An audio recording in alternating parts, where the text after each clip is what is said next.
Salve telanautas, bem-vindos para mais uma recapitulação com seu amigo Heitor Teixeira, também conhecido como eu. Esse foi o quarto episódio da segunda temporada de Star Trek Picard, Watcher. Eu não curto muito chamar de guardião ou guardiã porque alguma coisa acaba se perdendo um pouco na tradução. Nós tivemos algumas surpresas e um pouco de correria cá ou lá, mas o episódio entregou elementos novos relevantes para a trama, meio na pegada do conta-gotas, meio de má vontade. Se eu tivesse que reduzir as minhas impressões sobre essa temporada, eu diria que ela é sobre pessoas imperfeitas lutando para manter um ideal de perfeição. Alguns momentos foram interessantes trabalhando a relação entre atores, com a Jurati e a Rainha Borg, ou Picard e uma certa pessoa conhecida, mas francamente não rolou nada contundente pro arco geral da história. Não foi um episódio ruim do ponto de vista serializado, mas é algo que não funcionaria no formato episódico. Não sei se é justo chamar os eventos aqui de burocráticos, mas praticamente nada tem um payoff aqui mesmo, deixando tudo para dar frutos futuros. Perto do final tivemos ainda um elemento bastante sinistro e mais uma camada de mistério. Eita mania, tudo tem que ter mistério. Conta logo a história aí, meu querido. No entanto, é exatamente nos momentos de troca entre personagens, incluindo Raf e Sete, ou Rios e a doutorinha Gracinha, que estão as frases mais relevantes e com aquela pitada de tapa na cara da audiência, falando sobre as pobres escolhas no comportamento do humano médio nos tempos atuais. É inegável que nós estamos vivendo em tempos turbulentos e de grande polarização. Ninguém concorda com ninguém e todo mundo quer estar com a razão. É muito triste ver como a arte imita a vida sem às vezes influenciá-la tanto quanto devia. Eu tenho a mais absoluta certeza de que essa série e principalmente essa temporada serão vistas por uma ótica muito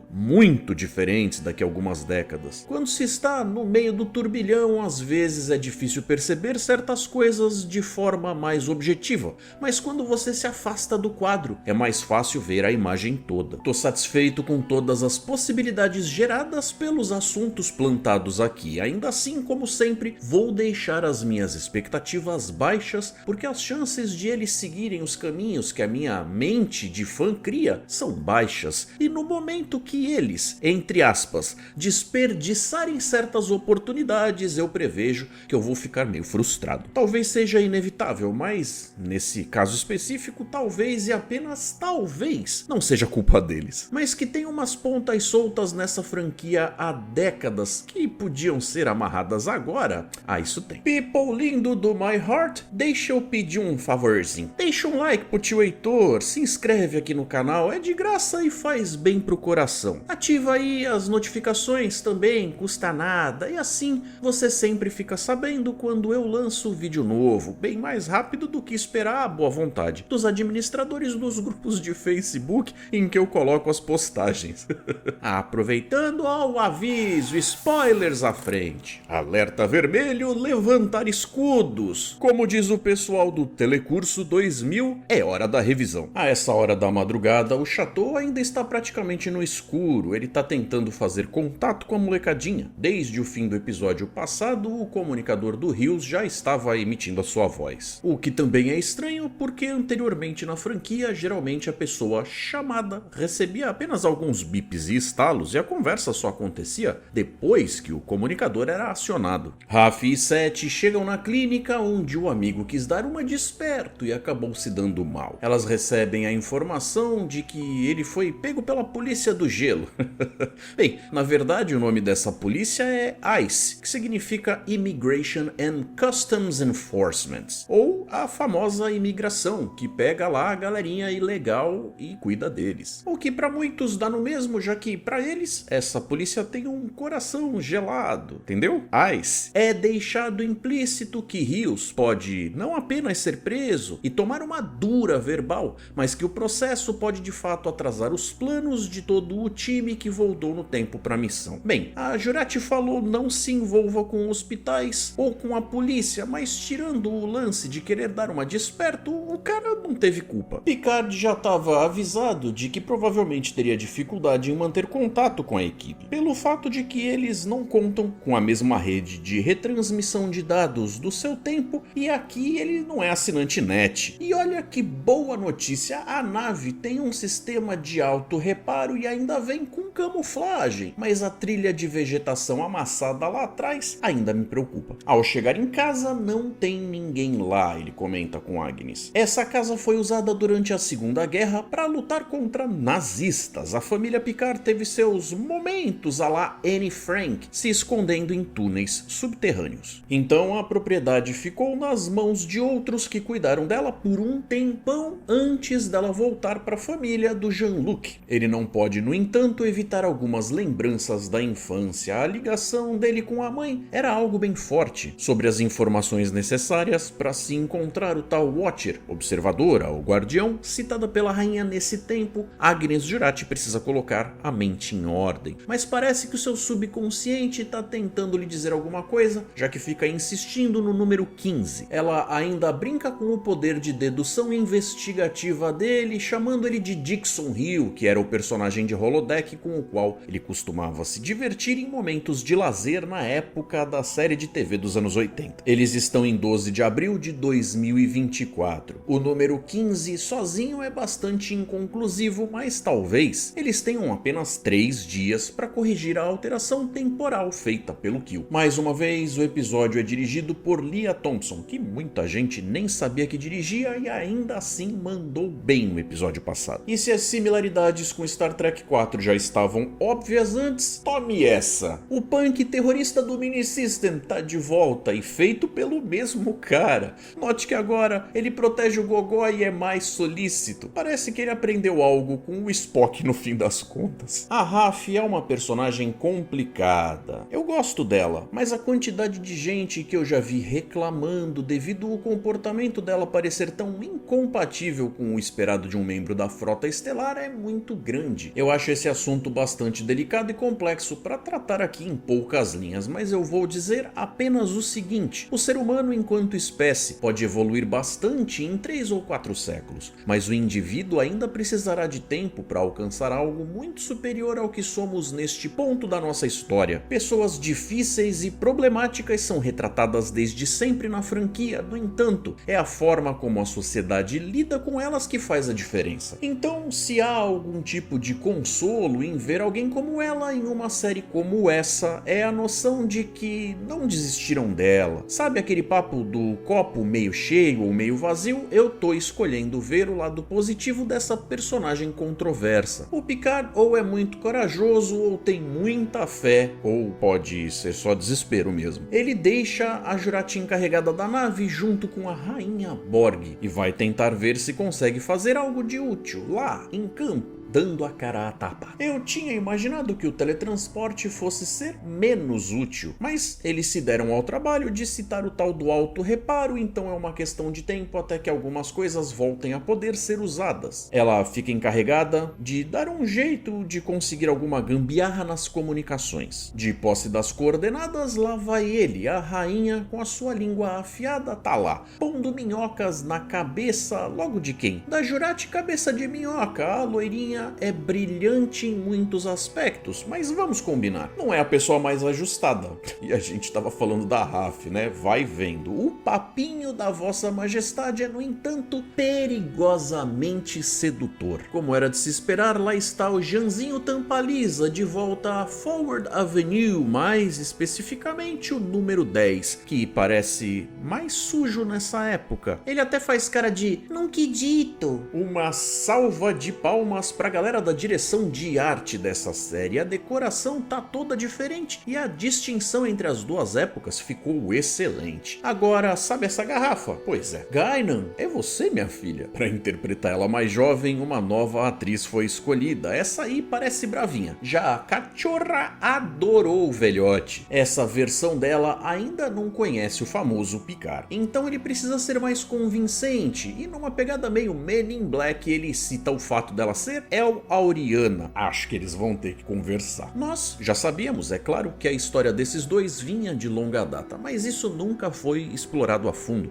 A Guinan já está na Terra há muitos séculos e, na linha do tempo natural, ela e Jean-Luc se conheceram lá no finalzinho de 1800, quando ele, em outra viagem no tempo, encontra com uma versão ainda mais jovem dela. Então por que ela aqui não conhece ele? Bem, porque nessa versão da linha do tempo, ele não foi pro passado lá pelo século XIX. A piadinha com a bola de cristal, Crystal Ball, na confusão com o nome Cristóbal, teve um dedinho de controvérsia cultural e só serviu para deixar a Raf fula. E digo mais, esse jeito esquentadinho dela pode não ser tão bem tolerado no século XXI. É melhor tomar cuidado, a Sete aparentemente está mais adaptada a essa realidade e demonstra mais bom senso. O tiozinho desconhecido, cheio de boa vontade, canta a letra e explica para elas: sabe esse teu amigo aí? Pois é, a vida não é justa e não vão tratar ele de forma oficial. E lá temos o Rios Bolota de Cristal preso. Os caras são grosseiros, rudes e desrespeitosos. E é claro que o Rios vai querer protestar, mas ele não tá acostumado com a tecnologia do nosso tempo, onde os guardinhas são tão simpáticos. E se não tem phaser em tonteio, tem taser da dança da minhoquinha. E lá cai o Rios, dando aquela estrebuchadinha light. Mas não fica assim, cara. Olha a doutora Gracinha aí de volta. Ela tá tentando entender qual é que é a dele. De volta pro papo amigável do Jean-Luc com a Guinan, a dúvida de como ele sabe sobre ela ainda persiste. E os roteiristas usam o velho truque do a cachorra gosta de você e ela não costuma gostar de ninguém. Bom, isso até o tal Tio Dale levar ela embora. E sobre comentário social, lá tá ela comentando sobre esses tempos ridículos em que vivemos, onde a ação do homem consome os recursos naturais e suja todo o planeta,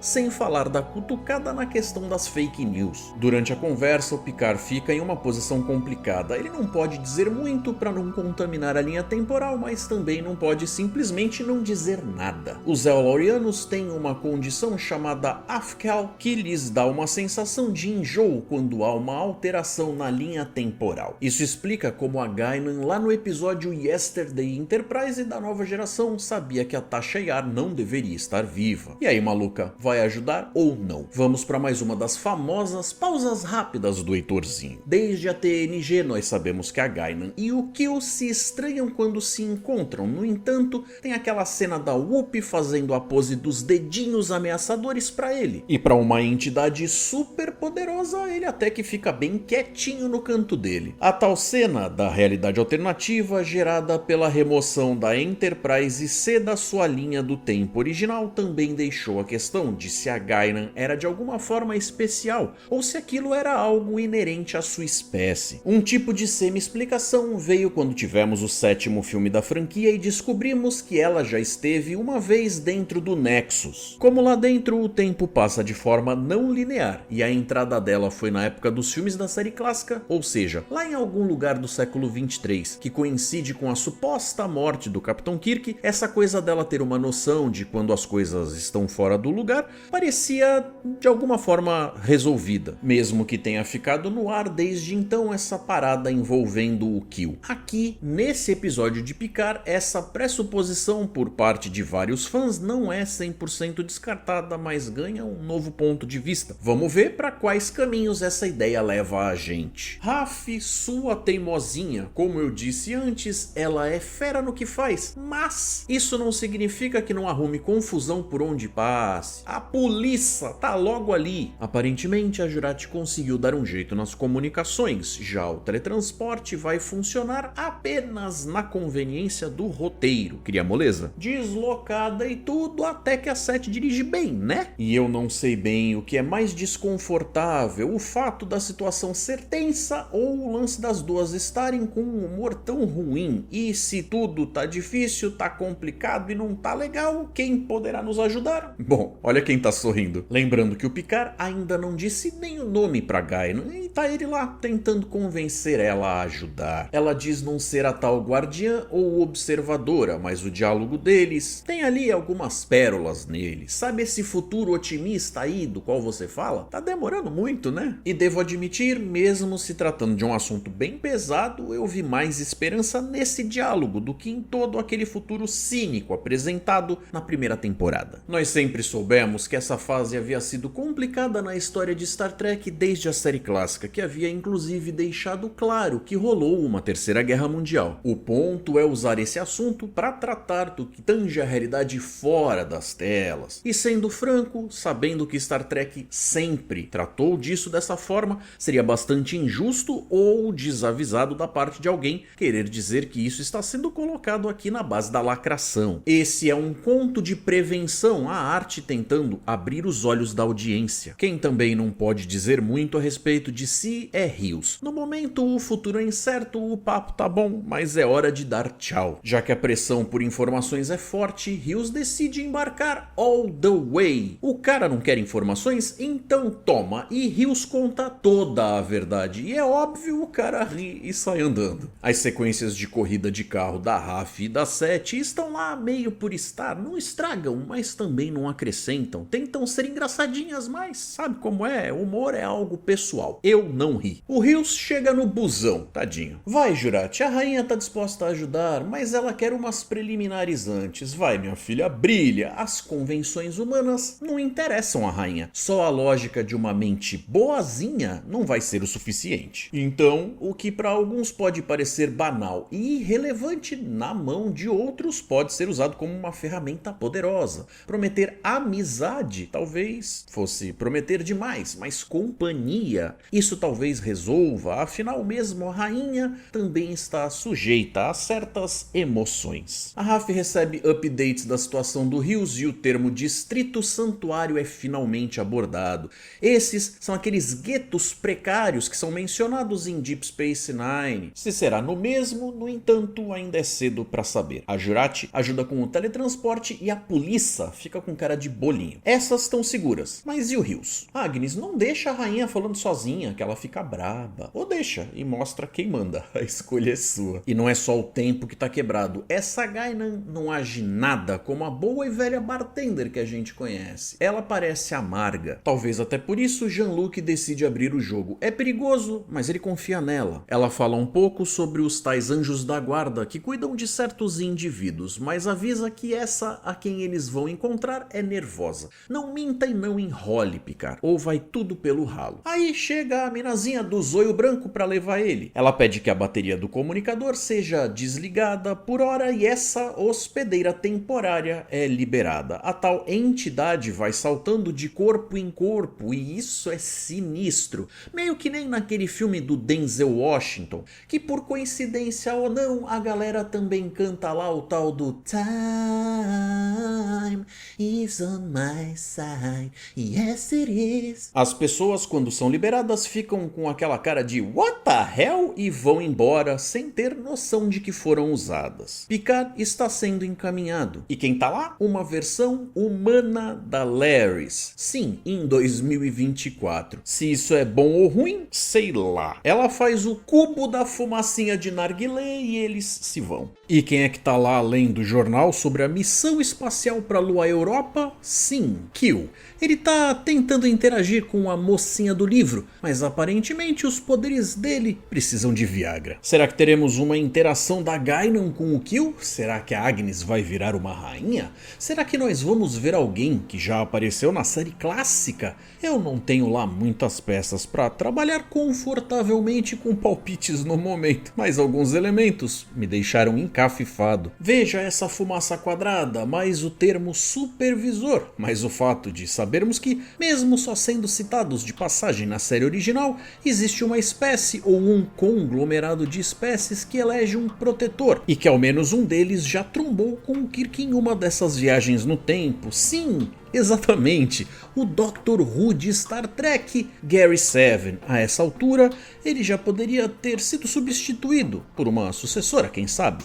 Também pode não ser nada disso, mas parte da graça é criar teorias. E com tanta gente tentando, quem sabe alguém no fim das contas não vai estar com a razão. Bom, até o fim da temporada pelo menos a gente deve rever alguém que já esteve em Enterprise, eu acredito. Lembra de Carbon Creek? E o Q? O que será que ele tem? Tá dodói? Tô temendo por ele. Vamos deixar essa conversa continuar nos comentários, aguardo vocês lá, não esquecendo, para tudo quanto é notícia e novidade do mundo da cultura pop, acesse o site Sci-Fi do Brasil, parceiro de conteúdo aqui do canal na tela. Até o próximo vídeo, fiquem com 2 sugestões para escolher, um forte abraço galera e até mais!